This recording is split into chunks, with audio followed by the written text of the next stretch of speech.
As the crew started playing, Brook's eyes began to water as the people around him slowly began to die, one after another. Although not much is known about Brook's life before he became a pirate, we do know that he was once a big-shot military officer for some unknown country. However, in his heart, he always wanted to be a pirate instead. That's why he left his post and joined the Rumbar Pirates, a group of pirate musicians who dreamed of spreading joy and smiles across the world. Brook spent a good chunk of his life sailing with them and even befriended a lost whale named Laboon. Since the Rumbar Pirates wanted to sail the Grand Line, they left Laboon behind at the Twin Capes with Crocus. Brook felt awful about leaving Laboon behind since he grew attached to the whale, but he had no other choice. After promising the whale that they returned for it, the Rumbar Pirates set sail once again for the New World. Unfortunately for them, soon after, Brook's captain, Yorkie, fell ill with an incurable disease. This forced the crew to leave Yorkie behind, and they decided to name Brook their new captain instead. Things were going well for a bit after that before the Rumbar Pirates were suddenly attacked by an unknown enemy. With poison arrows raining down on them,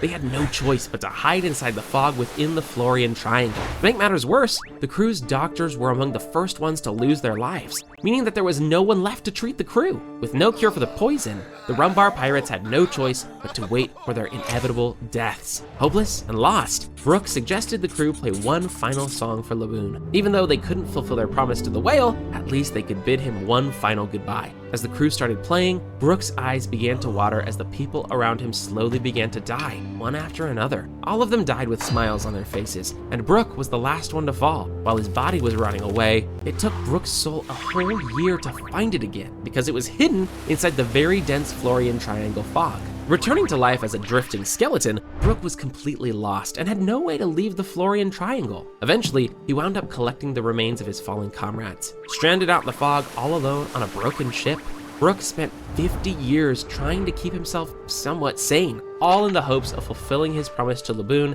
and seeing him again.